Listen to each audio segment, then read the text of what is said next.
Brenner Mills, Minnesota Vikings. Just want to win one before I die. Dalton Zahlrecker, Dallas Cowboys. Just trying to earn a little respect. Lane Cooter, the conductor of the Baker train. What is up, everybody? Welcome into another episode here on Wide Eye Sports. I got Spoon and Dalt joining me today. Brenner hosting, as always. We got some NFL Q&A to go over today. I felt like this was a good point in the offseason to just kind of take a nice little breather, go over some questions, do a couple player comparisons, and just kind of shoot the shit over some football. So, sit back, grab a cup of coffee, grab a drink, grab a beer, and let's get into this. We're going to start with the player comparisons. So I have a player comparison.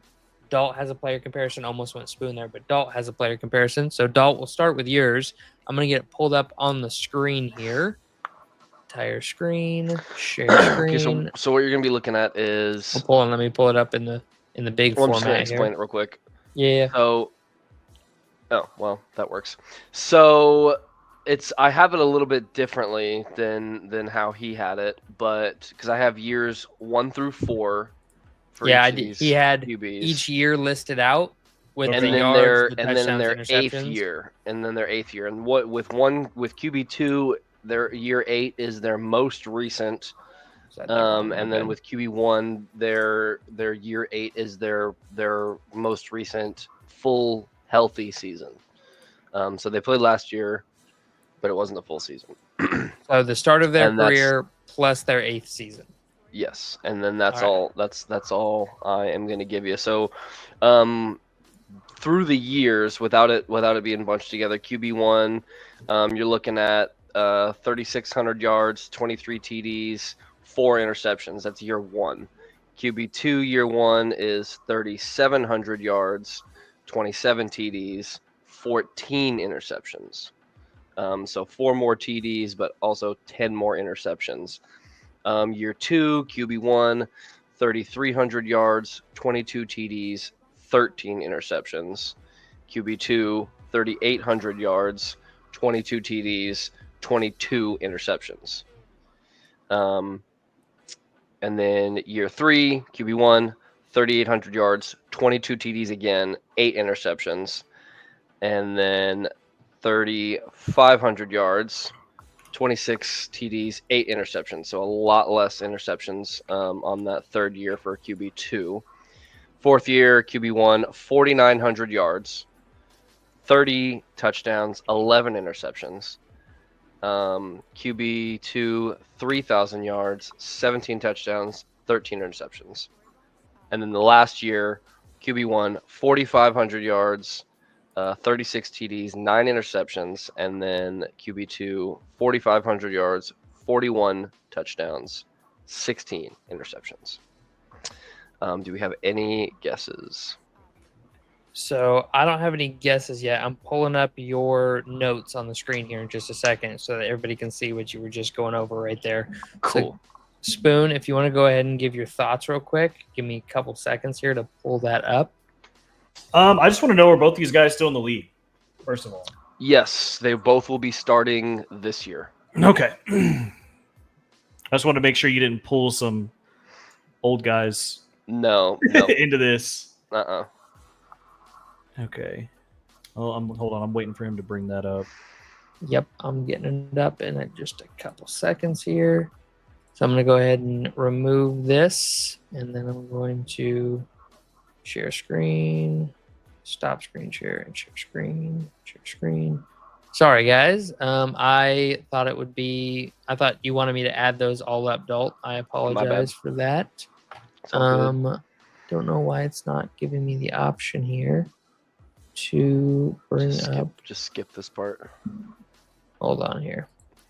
So give me 2 seconds here, guys. I apologize. I don't want to give you guys any hints. Are they both in the AFC? Is one of them in the AFC? No. Neither of them are in the AFC. Yeah. So they're both in the NFC, both NFC quarterbacks. They both played for 8 seasons at least. QB1's going into year 10. Okay. Yes, perfect. So here we go, Spoon. But they've both played at least 8 seasons. Okay, that's all. Yes. So they've been there for a minute. QB2 is going into his 9th. Okay. So here's the full statistical breakdown that Dog gave. I thought it was a little bit easier to process as full numbers. This is a lot of information. Yeah. So here's I just like going by the year. So it's literally their first 4 years as a starter is what you're looking at with the team that drafted them. So first 4 years here with the team that drafted him, first 4 years with the team that drafted him, and then their year 8 each. Correct? Yes. Can you tell why did we skip years 5 through or 5? So 6, both and 7? QBs had some interesting middle years. QB1 had a couple injuries and he didn't play a few full seasons. Okay. I think year 7 or year 6 was like a full season, but year 5 and So some injury stuff, some injury, and or then didn't play. QB2 got traded to a different team. Okay. And then got traded again. Okay, cool. So, right, so that answered the and their majority year of my 7, they question. actually had a pretty great year 7 as well. Spoon, do you want it up like this, or do you want the Excel version? Which one? I like that one better. This one? Okay. Yeah, cool. I do like that. Cool. All right, so based on these, so based on this number right here, I think I know who QB1 is. Okay. The 4,900. Yeah. Do you think you have a guess, Spoon? I have a guess. Do you want me to guess? I feel like I should probably know who it is, right? Go ahead and guess. Is it Dak? Yes. It is Dak. Okay, cool. I was like, I only know one dude that almost got to 5K but didn't get to 5K, and that's what I think of when I think of Dak. Like he had one season where he almost got 5K. Year 4. I wasn't sure about the touchdowns, interceptions. Like that wasn't. It was just he got injured the 4,900. next year, had a great year 6, and then got injured year 7 again, and then was also injured last year, which would be year 9. Is this quarterback always played in the NFC? Because I think I know who it is. I know who it is based on that stat. I think it's one of 2 people based on this stat. Yes, they have always played in the NFC. Okay, then I know who it is. They've always played in the NFC? Always played in the NFC. Is it Matthew Stafford? Nope. It's a good guess, though. Is it Jared Goff? Negative. Because I wanted to say Baker, but obviously he hasn't. Yeah, he played in the AFC for the Browns. So that's why I didn't say him. Oh well, yeah. I'm just gonna give it to you then because I forgot the Browns were AFC. That's my fault. So it was Baker. It's Baker. Yeah. I saw the 40. I saw the 4,500 yards and I saw 41 touchdowns. I was like, that's got to be Baker. I saw that and I was like, that's either Matthew Stafford or Baker Mayfield. That's why I asked if he had always played in the NFC because Matthew has and Baker hasn't. So that's why, man. I just feel like the Browns seem like an NFC team when I think of them. North, you know what I mean? Yeah. AFC North, baby. So yeah. Okay, so we got Dak and Baker. Okay. Very, very similar. Other than that year 4 for Baker. Yeah. But he also, like I said, he had a great year the year before that too.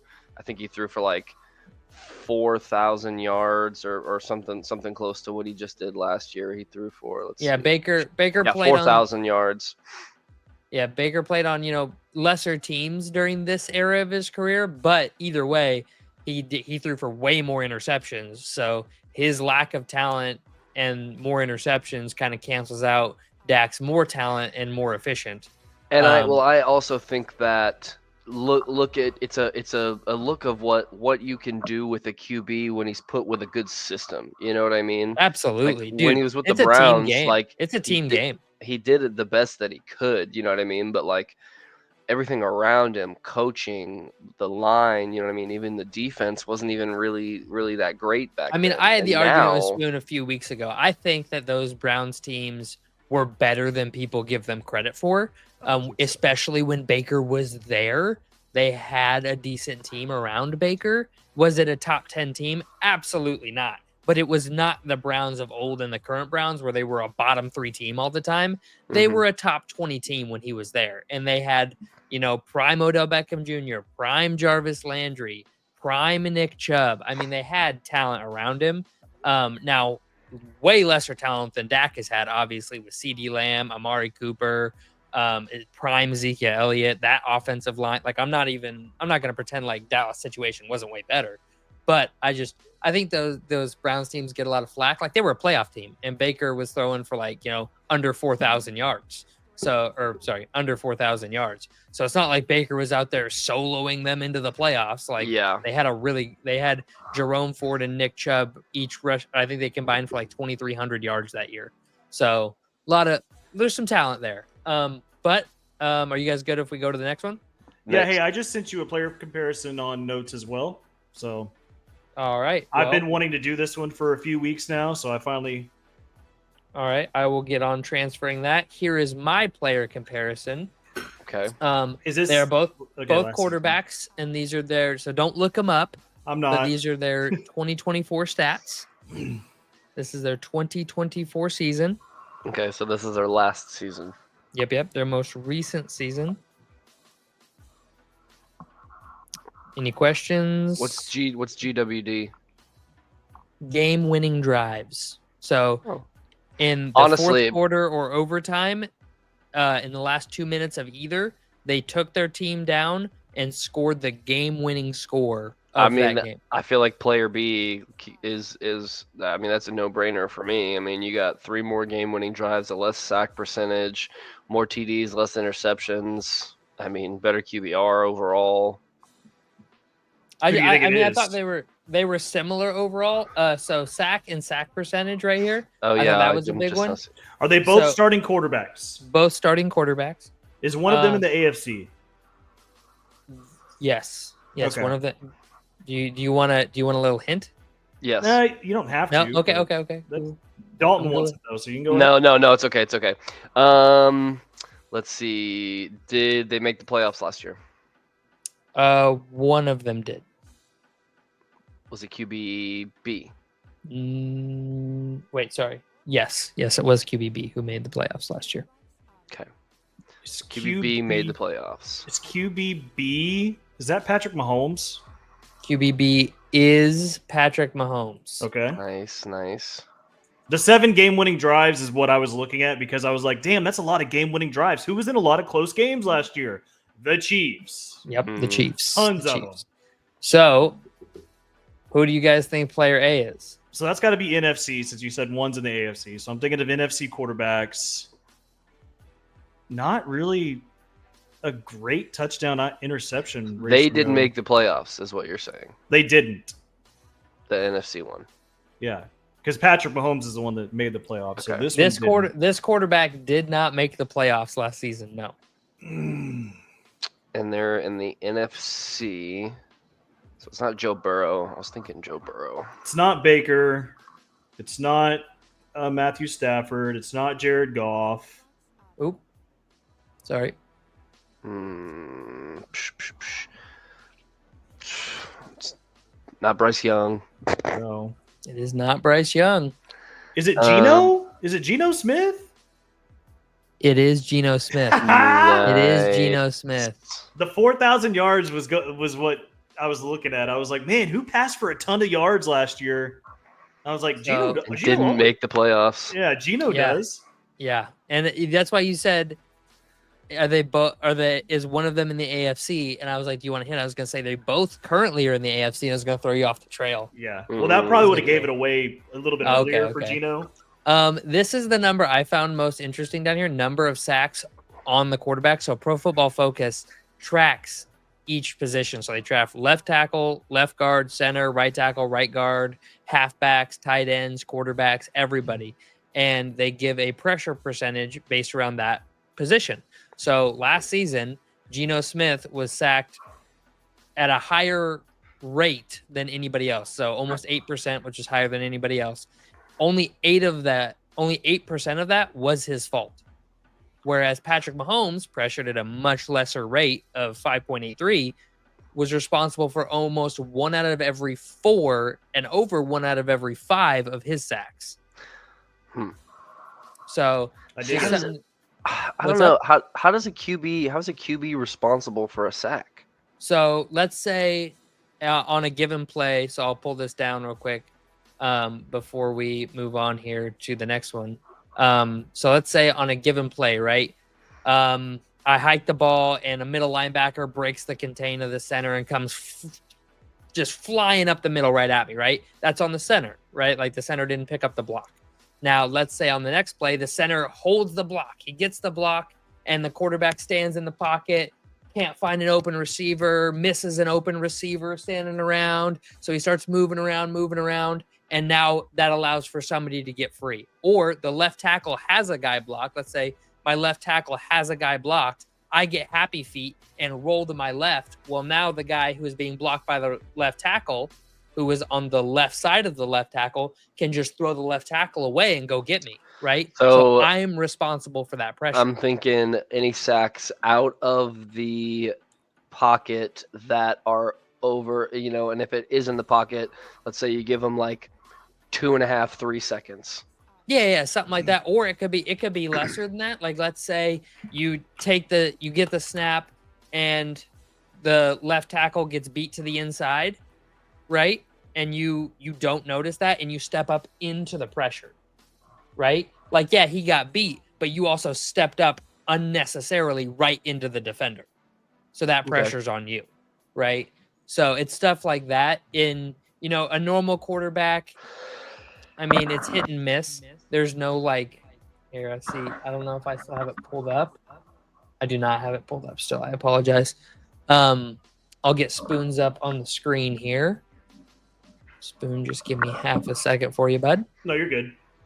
Yeah, that makes more sense. That I could see Patrick Mahomes getting sacked a lot more than and some of them being his fault. Yeah, a lot of guys like a Caleb Williams, for example, is a guy who's responsible for a lot of his own pressure, and he was responsible for the most of anybody, but he also got sacked the most of anybody. So his line didn't help him a ton. His line really wasn't. They were actually top 10 in percentage of pressure allowed, which is pretty good. But he had so many sacks. All right, let me get this pulled up here. All right, so this is Spoons. Okay, I'm gonna go ahead and throw in there too that quarterback 1 has an 88 quarterback rating, and quarterback 2 has a 90 quarterback rating.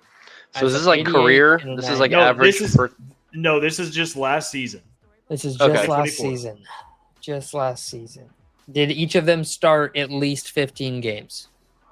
No. Okay, is quarterback B Dak Prescott? No. Damn it. I was going for the low-hanging fruit. Got 229 yards per game. Is quarterback 1? It's not Sam Darnold, is it? No. Is quarterback 1 in the AFC? No. NFC? Yes. NFC? AFC. AFC. So NFC, AFC. Is quarterback 1 NFC quarterback currently resides in the NFC? Currently resides in the NFC. He is not a starter, though. Not a starter. Was he a starter last season? Yes. Anthony Richardson? That should be easy. Is it Anthony Richardson? Nope. Quarterback 1's in the NFC. Yeah, quarterback 1's in the NFC. Right, I'm trying to think. Oh, Russell Wilson. Nope. Oh, wait, that's AFC. What am I thinking? Daniel Jones? Oh, no. Russell Wilson currently resides in the NFC. I was right. But it's not Russell Wilson. It's not Russ. And it's an NFC quarterback. Aaron Rodgers? No, wait, he's starting. He's AFC. Is quarterback 2 Russ? Oh, yeah, Steelers. No. Quarterback, well, I guess, yeah, no, quarterback 2's in the AFC. Yeah, is he? Yep. Is he also currently a starter? He is currently a starter. Go. Quarterback 1 is not. Quarterback 1 is in the NFC, not currently a starter, was a starter last season. Got pinched. Is it Will Levis? No. He's the AFC. What am I thinking? I'm all over the place today. What am I thinking? All over the place. I'm all over the place. This has me frazzled. I feel like quarterback 1 should be easy for you to guess. Quarterback 2 might be a little more difficult.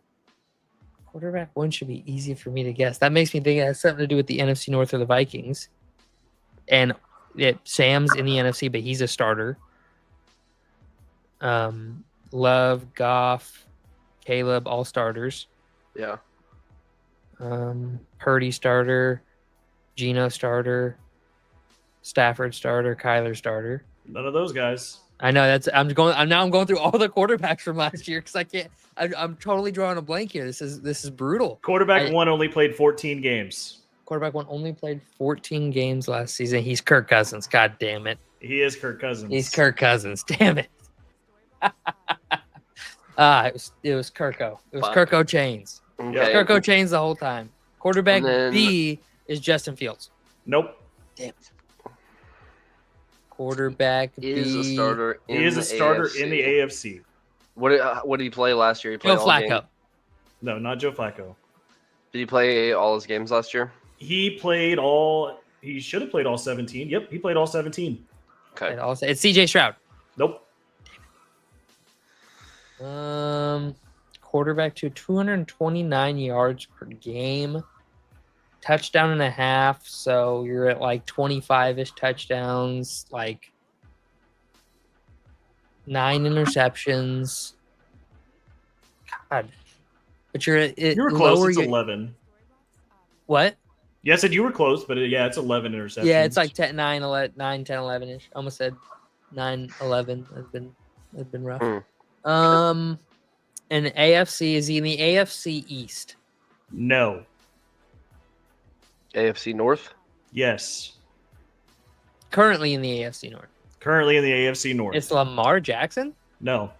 Okay, thank God. Not Joe per Burrow? game. Nope. No. It's not Joe Flacco. Ravens, God, Browns, Steelers. you're missing one team. I know. Who's the other team? Ravens, Browns, Steelers. Who's that? You said the team that he's on. Huh? Browns? No. Ravens. No. Steelers. There you go. Mason Rudolph? No. No. Who's Wait, their starting Aaron quarterback? Rodgers. There you go. That's But he's Aaron not- Rodgers. Oh, what am I talking about? I thought Dalton said Aaron Rodgers earlier in the show. I No. did, but I think for QB1. Yeah, he did say. Yeah, he said it for QB1. That's Damn why I it. said no. I was trying to rack my brain. I'm like, So the reason I'm comparing this is because obviously one is looked at to have an awful season, getting benched, and the other one, he gets go to the Steelers. He gets to go basically. I mean, kind of like what he wanted. Not really what he wanted, I guess, because he was obviously holding out for the Vikings. But Yeah. he still gets a team that was very, very, very interested in him. and also, And side note, quarterback 1 had a way worse team. The Jets had like a top 5 defense when Saleh got fired, and Rodgers had Garrett Wilson, Breece Hall, Devontae Adams. Like, Yeah.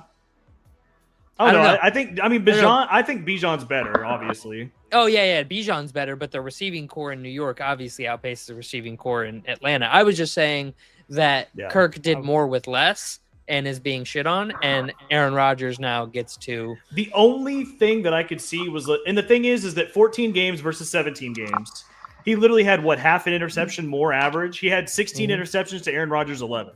So it's not like he was turning the ball over a tremendous amount compared to Aaron Rodgers. Yeah. I think it's crazy that, I mean, obviously one of the teams had a quarterback that they just drafted. They obviously were like, oh, let's change it up. Let's put somebody in. The Jets didn't have that. So that's probably why Aaron Rodgers got to stay in and actually play. And I mean, he threw a lot more touchdowns, but still, I just think Aaron Rodgers last year made a lot of bad decisions from a lot of the games that I did watch him play. I feel like he took some sacks when he wasn't supposed to, threw some bad passes. I mean, didn't he throw one pass to, it was either Garrett Wilson or Devontae Adams, and they immediately got lit up as soon as. Yeah. And I'm just like, bro, like you got to protect your receiver a little more than that. You Especially know? in today's NFL. Yeah. Not protecting your receiver in today's NFL is crazy. So. But that leads me into the next part of the show here. Couple questions. We each bring in a couple questions to the show, and getting a receiver lit up is prime for my first question. Is the NFL too soft, or are they doing a good job at prolonging the life of the game? Like, obviously, if you go back to 1954, right, baseball is the mecca of sports in America. If you go back to the 70s, boxing is the mecca, right? Like, the mecca sport changes. If you go back to the mid-90s, Michael Jordan and the Bulls are making basketball the mecca sport, right? Is them making the NFL soft, or are they making the NFL soft or are they prolonging this life of the game by making it safer, allowing for more big plays, allowing for more players to play longer?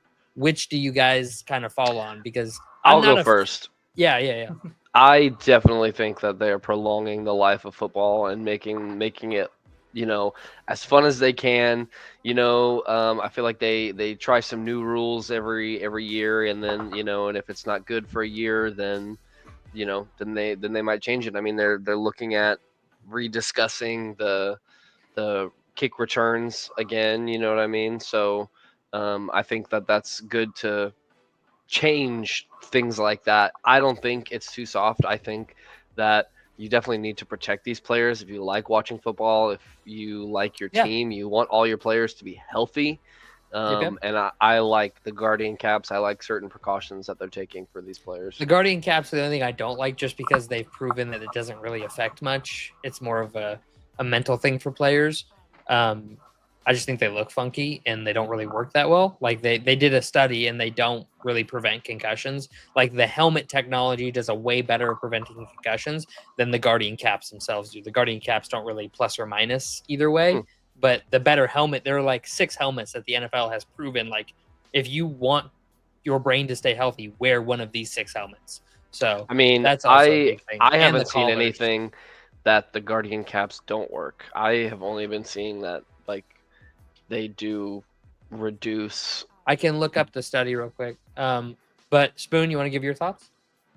Yeah, on the NFL being soft. I mean, take my thoughts 2 seasons ago. I thought the NFL was getting really soft. I was seeing so many roughing the passer penalties, and it's just literally guys just tackling them. They might fall on the quarterback just a little bit, and then it's a roughing the passer. I was hating that. I didn't really see that a whole lot last year. Just to take that example in, there was a couple, like a handful roughing the passers that I was like, okay, like, come on, like that's not really anything, But I do feel like they've been kind of laying back a little bit more on that, so I am very happy about that.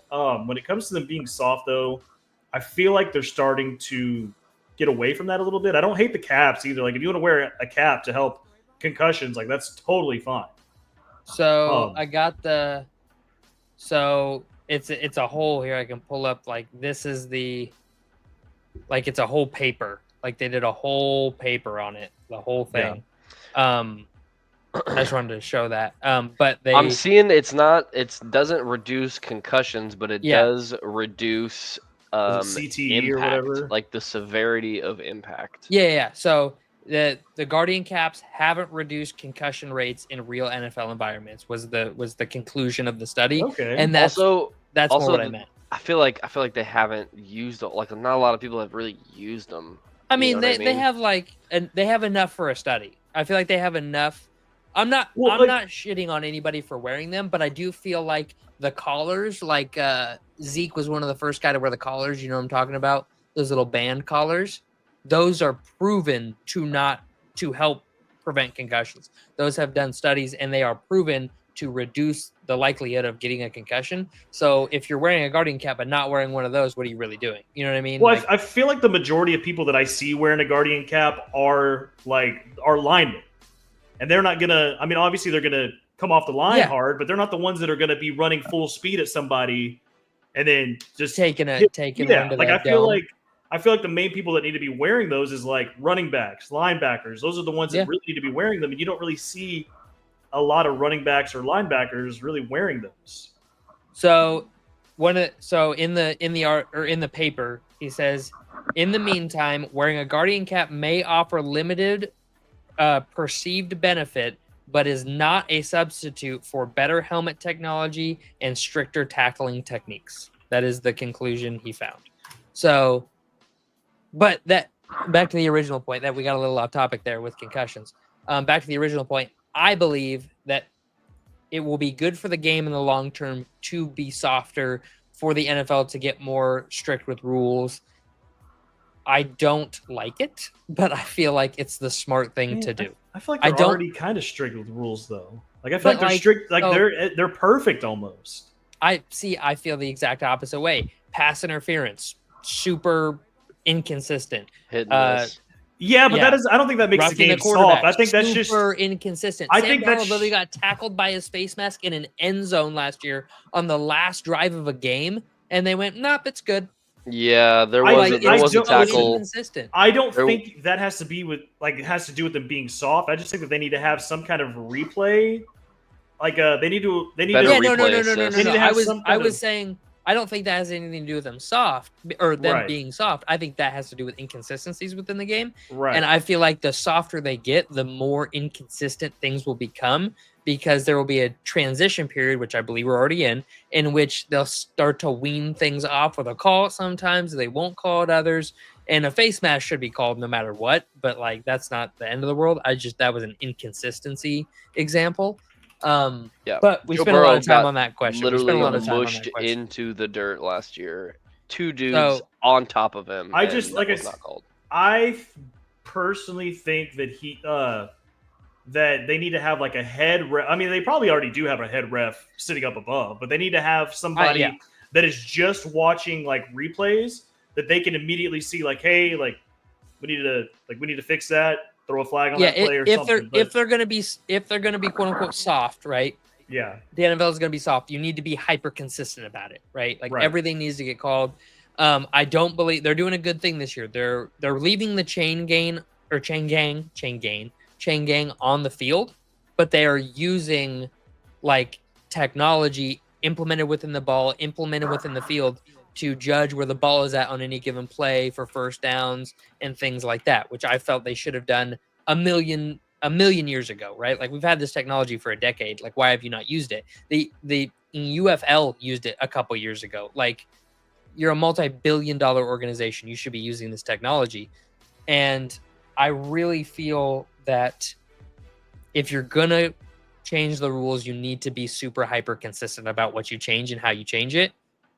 For example, roughing the passer. You need to be hyper consistent with that. It either needs to be touching the quarterback at all as a penalty or not. And I believe personally that it would be a great rule change and it would still make the game safer is if the quarterback rolls out of the pocket, they are awarded 0 quarterback rights, right? No roughing the passer gets called. Sure, you get face mask. You can get an Yeah. unnecessary roughness if you suplex a guy, but right. you are forfeiting your right as a quarterback if you step foot out Yeah, of the if pocket. you run, And yeah, if you I want think so if you too. want those rights, stay within the pocket. If you want those rights, feel like- stay protected. I feel like this is something I've heard you say before. It is. So It is. All right. Yeah. Like I said, we spent too much time on that question. I got another question for you. Do you guys know what the major differences are between QBR and passer rating? No. Spoon? I couldn't tell you. Okay. I'm going to explain them real quick. It's a real quick rundown, and then I'm going to ask you which you guys think is better because I have my answer and I want yours. So, passer rating first. Passer rating measures how well a quarterback throws the ball. It accounts Yeah. for completions, yards, touchdowns, interceptions. They take What I those figured. 4 raw stats, plug them into a formula, pops out a number between 0 and 158.3, and that's how you configure a passer rating. Okay. Yep. QBR, passer rating was made in, I think, in the 80s. It's been a long time standing metric. They've used it forever. It's very simple, very easy to tell who has better stats how. QBR was invented way later down the road by ESPN. I think they made it, or they calculated the formula in 2010, and it takes into account passing, rushing, sacks taken, when the sack was taken, fumbles, clutch plays, and context of the game. Clutch, garbage time, all that kind of stuff. If it's the fourth quarter, if it's the first quarter, it's all weighted, right? And they take in every single play of the game for that player and efficiency per attempt, efficiency per time on the field, tons of different metrics, and they compile it all into a formula, and it pops out a number between 0 and 100. Okay, and it tries to tell the full story of what a quarterback does on the field. So I was I didn't know exactly what all went into quarterback rating, but I figured that it was a lot more than just their passer rating. So Yeah. So Yeah, I definitely like quarterback real rating quick, real better. quick. I know that Just you're as going to an say you like the example. quarterback rating. Just as an example, Josh Allen was second in quarterback rating last year he was tied for first. with Lamar Jackson. They both had a 77.3. Okay. Lamar Jackson had a 119.6 passer rating, and Josh Allen had a 101.4 passer rating. So you see the huge discrepancy in passer rating, but QBR shows what we all saw on film in that they are neck and neck as the two best players in the NFL last year. Yeah. So that's just kind of a, it's a little bit more of a way to quantify film. Like what you're seeing on the field is more quantified. Dalt, do you want to go first? Spoon, do you want to go first? Who wants to go first here? Yeah, I'm good. I got a question. Yeah. Are the Eagles going to repeat as division champs this year? Hasn't happened in 21 years. That's a toughie. In the NFC East. That's a toughie. I have a hard time saying no. I really do. Just because I know how hard the NFC East schedule is. And Dallas's defense is poised to make a big jump. I don't even think it's Dallas that knocks them off. That's what I was thinking. Well, hold on. You could argue that Washington's going to do it. It ain't going to be the Giants. We'll just say that. Yeah, it's not going to be the Giants. Three-headed monster in the NFC. Three-headed monster for sure. If Dallas's defense takes a big jump, and I mean a big jump, they could do some damage. Washington, I'm not sure their defense can cut it. Like Washington's defense is not like Jaden Daniels is electric.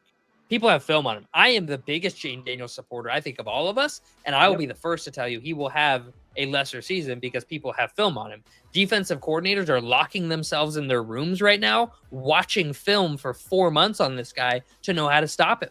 Like he's either going to have to come out with a whole new arsenal or figure out how to beat D coordinators that have been doing nothing but trying to figure out how to stop him for 4 months. And my thing go ahead. No, I was just going to say I don't think that he's just going to come out and blow the league away and win an MVP in year 2. I think that he's going to have a little bit of a plateau before he takes off again, and I think he's incredible. I think he's a great player. I think he's an MVP caliber candidate in his career. And do you guys want to know an interesting stat that I just found? Yeah. What? The Giants have not been the NFC East champions since 2011, and when they were, their record. You want to know what their record was? 10-6. 9-7. 9-7. 9-7 got them the division championship and a Super Bowl. Yeah. Yep. So, it's tough whenever you're talking about dual threat quarterbacks as good as Jaden Daniels because people have had so much film on Lamar. They have that's so true. much now. That's Lamar true. still continues to just. That's true. People can't stop it. No, and you're not wrong. Personally, I think Washington has had some key additions, especially with their offensive line. And I do think they're going to utilize Debo. They're going to do something. Yeah, I think Debo's washed. I don't think he's washed. I think they're going to set up. I think they're going to try to do something similar that San Francisco did, where they're going to try to set up some kind of trickery plays to use him in. And I don't know. I feel like he's not poised to have a sophomore slump. And if you want to consider him having maybe 100 to 200 less passing yards and maybe 100 to 200 less rushing yards as a slump, then sure. I guess you could say that. I don't even know that he'll be statistically in a slump. I just mean I don't expect them to make the NFC Championship game again. That's what I mean by that. That's statistically fair. He could do better. But overall team success, I do not expect them to make another NFC Championship game run because of that defense. Now they could because they have him, but I do not expect that. So, that's fair. Anybody got another question? Well, do you think the Philadelphia Eagles repeat as division champs? If I had to put money on it, I'd put money on the Eagles. I would probably put money on the Eagles as well. So if I had, I'm not putting money on the Eagles, but if I'm not. If I agree. That kind of brings into and what you were saying, Brenner, about Dallas's defense. Here's my next question. Yeah. Will Micah Parsons be a Dallas Cowboy next year? This coming up season? Next year. No, after this absolutely season. Not. 0% chance. 0% chance. Yeah, they can't pay him. Unless he decides he's going to take a $10 million pay cut, which I highly doubt. At this rate, you're going to have to pay Micah Parsons $45 million a year. He was at voluntary OTAs, and he also was at training camp today. Didn't participate in any drills, but he had, they said, a 25 to 35-minute conversation one-on-one with Jerry Jones on the field. Yeah, he is a stand-up individual, and I think it's awesome that he's showing up because he wants to win, and I think that's awesome. He wants to win, and he understands that he is going to play for the Dallas Cowboys this year, period. So he's going to give his all. He's going to be there every day trying to win. Yeah, it's a contract year. He needs to have his best season. That was my next point. Is it's a contract year. He wants to go put up 17 sacks. So going into free agency, somebody has to pay him $45 million. And unless he's going to take a literal $10 million pay cut and take a $35 million contract, which I don't think he will, Dallas can't pay him. If Dallas pays him $40 million a year, they're using up 50% of their cap space on 3 players. 50%. And I don't think, I mean, Jerry Jones, we've all discussed, is not a smart individual, and I know how you guys feel about him. Nope. And he's not that dumb. He is not that dumb. I don't know, man. No. The cap gets raised every year. You can it does. You can always restructure contracts. But I feel like they've been restructuring. Haven't they been restructuring Dax to where they're paying him less, and then they're going to have to end up paying him more? No, they haven't. They just gave him a whole new contract. Yeah, they just gave him a whole lot of money. He is. No, I know that. I'm just saying. His agent, man. Aren't they doing something similar that they're doing in Kansas City with Patrick Mahomes, where they're paying him less the beginning of the contract, and then they're going to pay him it's going to jump up to 60, 70 mil almost in 2 or 3 seasons. You'd have to look that up. I'm pulling it up. Give me a second. Because if I'm not mistaken, I'm pulling up the Cowboys SPO track here. I'm pulling up Dak Prescott. Open link. Right, which if that's the case, then yeah, they definitely cannot afford Micah. So Dak is due. Yeah, no, seriously, he's getting paid a cap hit of $50 million this year, $74 million next year, $68 million the year after. That's what I'm saying. There's the Cowboys no have shot. a potential out the following year in 2028 or before 2028, and then they're paying him $78 million, and they already have four void years worked into the contract, in which they will be paying him after he is off the team, no matter what. So another thing I wanted to bring in, the Cincinnati Bengals. The Cincinnati Bengals are in cap hell already, and they are only paying 3 players. That would be 32% of the total cap. So a third of their cap is going to 3 players, and they can't afford to pay Trey Hendrickson because 3 players are taking up 32% of the cap. If you take 3 players and give them 50% of your cap space, oh my God, you're going to be miserable. So to answer your question, I do not think unless they trade CD. If they trade CD or Dak restructures his contract, there's a possibility. But if you're Dak Prescott, you want that money, dude. You ain't restructuring that. Exactly. You're about to get paid $74 million next year. I've got a couple more questions, unless we wanna move on. I mean, I have a couple start bench cuts for you guys, but other than that, unless Spoon wants to give a question, let's just do a couple questions. Let me get quick answers from you guys. Quick less than 10 seconds. Will Caleb Williams pass for 4,000 yards? Yes or no? Yeah. Cool. Is Shedeur Sanders going to be the QB1 of the Browns? No. Damn, I had a Browns quarterback question. What's your Browns quarterback question? My Browns quarterback question is that they have 5 quarterbacks right now on their. All right, so we've talked about this. I have a thought. But okay, so my thought is mostly with Flacco. Yeah. So if Flacco loses the starting job to Kenny Pickett, does that automatically just mean okay, they're going to go ahead and cut Joe Flacco? No. So here's my theory. Here's my theory. Okay. Let's take a step into my time machine. Come back with me. The year is 2016. 2017. Sorry. 2017. It's August. You're a Vikings fan. You're feeling really good. The Vikings, have Teddy Bridgewater. They have Adrian Peterson. They just lost on a fluky field goal to the Seahawks in the playoffs. They should have, a couple years ago, they should have beaten the Seahawks in the playoff, and Blair Walsh misses a 20-yard field goal. You have your young quarterback of the future, Stephon Diggs, Adam Thielen. You just drafted the dynamic rookie, Dalvin Cook, and then Teddy Bridgewater blows his knee into a million pieces on the practice field in a non-contact injury. Yep. And your team goes out and gives up a first-round pick for Sam Bradford because you are so desperate. And we just were in a playoff game. We just almost won. This roster's ready to win right now. That is what the Browns are hoping for. The Browns are hoping that there's a team out there, the Niners, the whoever you want, that has a quarterback now, that whenever that quarterback inevitably has to miss time, they call the Browns and go, "Hey, dude, we need a quarterback that can step into an offense and play tomorrow. We'll give you a third-round pick for Joe Flacco. Plenty. We got plenty of quarterbacks. We will give you a third-round pick for Joe Flacco today." And the Browns will go, "Cool, thank you very much. Have a wonderful day. We'll be sending him over." And then you have 3 quarterbacks for your roster and a practice squad quarterback and an extra pick. You're golden. That is what they're praying for. But otherwise, my thing is that why would they contact Cleveland when they can just call Atlanta? Because and have Atlanta will want a first. Atlanta will want a first-round pick. Atlanta will be like, "Yeah, that's a first-round pick." Or you can unfortunately, go get Joe Flacco Kirk Cousins is going to be sitting on the bench for a long time, which sucks because I know how bad he wants to play. But the Falcons are not going to. They owe him too much money, and I don't know if anybody's going to. I feel like they could get. I feel like a second wouldn't be too crazy.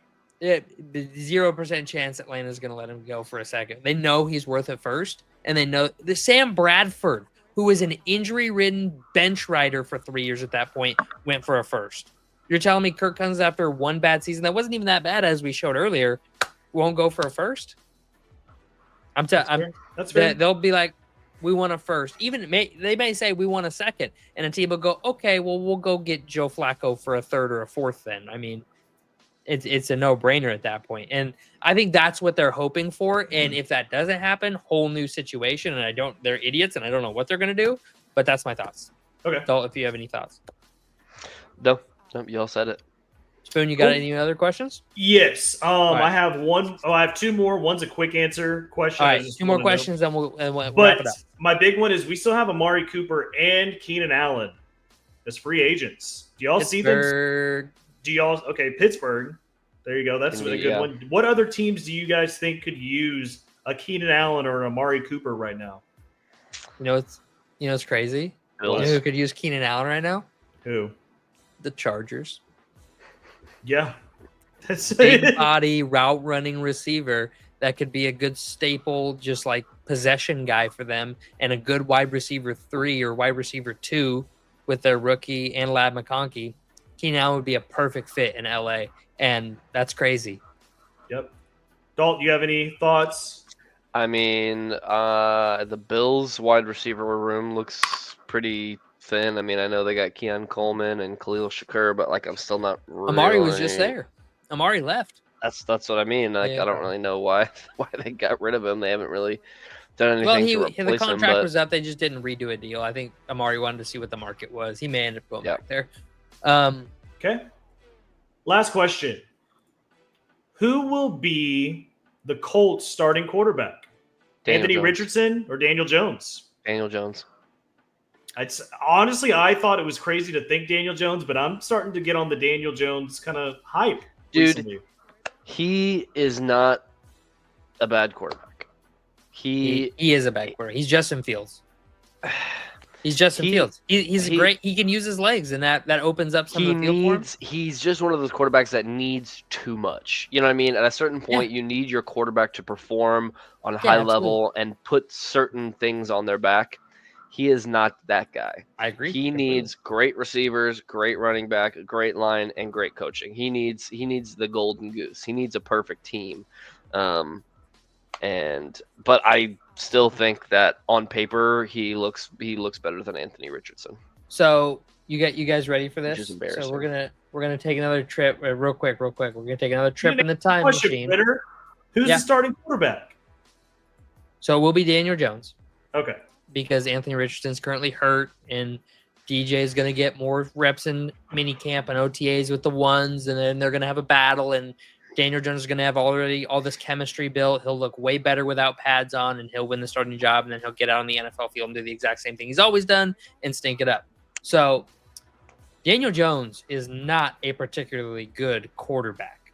Okay, he's just not. That's just what the real talk is. Okay, he's had a couple good performances. So the season that they won the playoff game against Minnesota, okay, that was his breakout year in which he got paid for. Okay, that breakout year, he had 3,200 yards, 15 touchdowns, and 5 interceptions. Okay, 15 touchdowns, and yes, That's he all had Saquon some. Barkley. Then how many did Saquon Barkley have? I don't know. Hold on, I'd have to look up. Give me 1 second. But What in year is that? So that's 2022. He also had 708 rushing yards.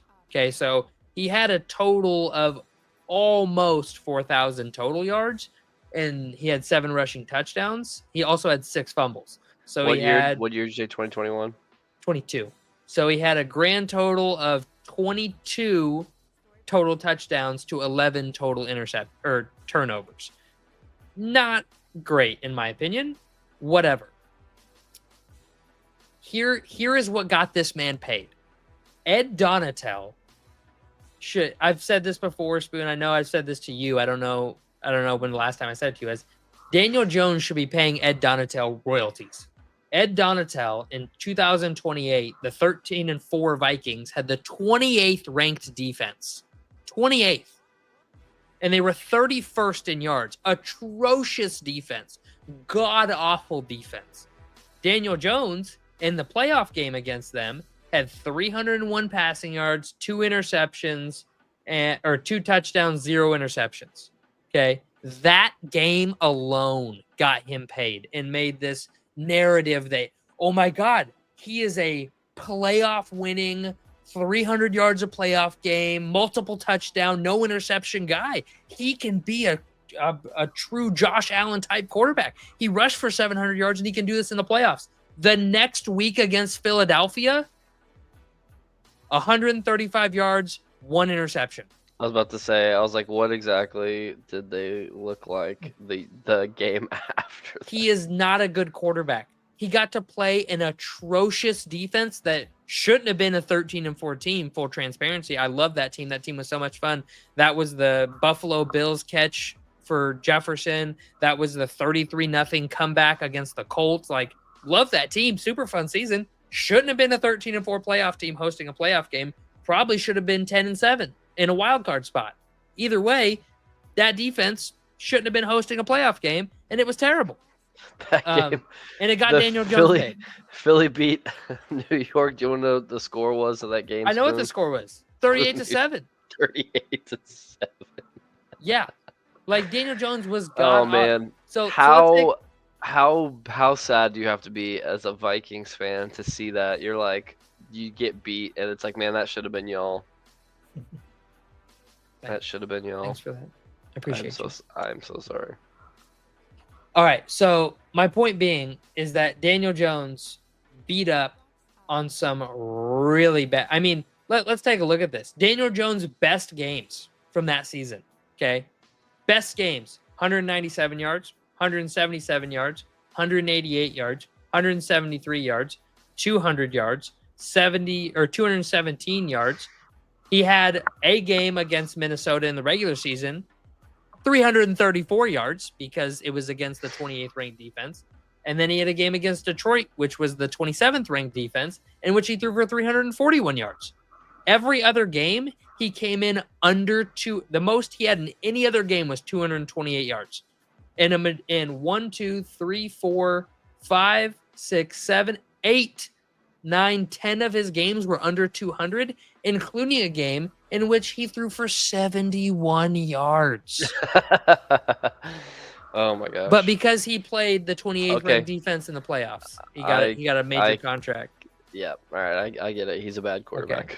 Okay. I'm done on my rant. That's all I got. Anybody got any more questions before we hop off here? Nope. All right. If you somehow managed to make it through the end of this show, we really appreciate you. It was way longer an episode than I thought. I thought it was going to be a 30-minute episode. We really appreciate you guys. Make sure to like, subscribe, leave your comments down below. We'll see y'all next time. Peace.